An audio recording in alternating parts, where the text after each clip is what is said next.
আমরা হচ্ছে আয়তক্ষেত্রের কর্ণের দৈর্ঘ্য এবং বর্গক্ষেত্রের কর্ণের দৈর্ঘ্য নিয়ে একটু আলোচনা করব। তো বিষয়টা হচ্ছে সূত্র কিন্তু আমরা সবাই জানি, কর্ণের দৈর্ঘ্যের সূত্র হচ্ছে √a² + b², আর বর্গক্ষেত্রে কর্ণের দৈর্ঘ্য হচ্ছে √2 × a হচ্ছে এক বাহুর দৈর্ঘ্য। তো বিষয়টা হচ্ছে সূত্র ছাড়া আপনি বেসিক থেকে কীভাবে নিয়ে আসতে পারবেন সেটাই আমি আর কি দেখাবো আর কি। হ্যাঁ, তো চলেন আমরা মূল আলোচনায় যাই। তবে একটা কথা, যেহেতু আমরা চতুর্ভুজ নিয়ে আলোচনা করতেছি বা চতুর্ভুজের অংশ হিসেবে আয়তক্ষেত্র বা বর্গক্ষেত্র, কিন্তু তার আগে তো আপনি বা আমরা হচ্ছে ত্রিভুজ নিয়ে একটু আলোচনা করছি বা জানি আর কি। ত্রিভুজের যদি সমকোণী ত্রিভুজের আপনার বেসিক জ্ঞান বা ধারণা থাকে, সেটার আলোকে এখান থেকে আপনার সূত্র মুখস্থ না করে আপনার টেকনিক্যালি বের করবেন। চলেন বোর্ডে দেখি। আমরা দেখতে পাচ্ছি যে আয়তক্ষেত্রের কর্ণের দৈর্ঘ্য √a² + b²। বোর্ডে আমরা যে চিত্রটা দেখতেছি সেটা আমরা ধরে নিচ্ছি একটা আয়তক্ষেত্র। তো আয়তক্ষেত্রের মূল থিমটা হচ্ছে বিপরীত বাহুগুলো পরস্পর সমান ও সমান্তরাল। তাহলে এটাও যা, এটাও তো, এটা ধরে নিছি এ আর বি আর বি। এটা হচ্ছে কর্ণ, এটা হচ্ছে কর্ণ। তাহলে এই আয়তক্ষেত্রের কর্ণ ধরে নিচ্ছে, এটা দাগায় ফেলেছি। তাহলে এই কর্ণ যখন আমি দাগাচ্ছি তখন আমি যদি চিন্তা করে দেখি, দেখেন এটার এই তিনটা বাহু নিলে এটা একটা হচ্ছে সমকোণী ত্রিভুজের ন্যায় একটা রূপ ধারণ করছে।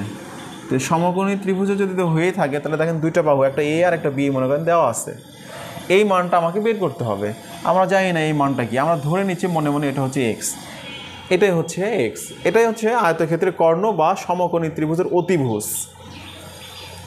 তাহলে আমরা পিথাগোরাসের উপপাদ্য অনুপাতে যে সমকোণী ত্রিভুজের একটা সূত্র ছিল, উপপাদ্য ছিল পিথাগোরাসের, যে অতিভুজ স্কয়ার = লম্ব স্কয়ার প্লাস হচ্ছে ভূমি স্কয়ার।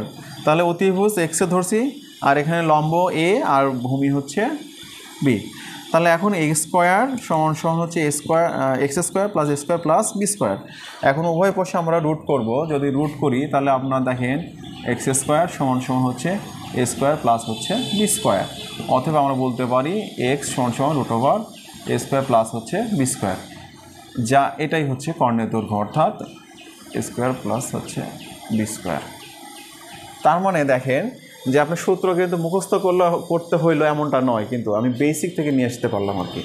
পরের প্রশ্নটা দেখেন, বর্গক্ষেত্র দেখেন, বর্গের ক্ষেত্রে সূত্র হচ্ছে √2 × a। এ হচ্ছে এক বাহুর দৈর্ঘ্য। এই সূত্রটা কীভাবে আসলো সেটা আমরা দেখবো আর কি। তো আমরা বর্গক্ষেত্র ধরে নিচ্ছি চারটা বাহু পরস্পর সমান, এই জন্য এ করে ধরা হয়েছে, প্রত্যেকটা বাহু এ। এখানে একটা কর্ণ দাগাইলাম। এখন এই কর্ণে দেখেন, আপনি যদি খেয়াল করেন তাহলে এটাও কিন্তু একটা সমকোণী ত্রিভুজের ন্যায় হয়ে গেল। তাহলে সমকোণী ত্রিভুজের দুটো বাহু পেয়ে গেছে, এটা আমি পাইনি, ধরে নিচ্ছি এটা হচ্ছে আমাদের অতিভুজ, ধরে নিচ্ছি এটা অতিভুজ।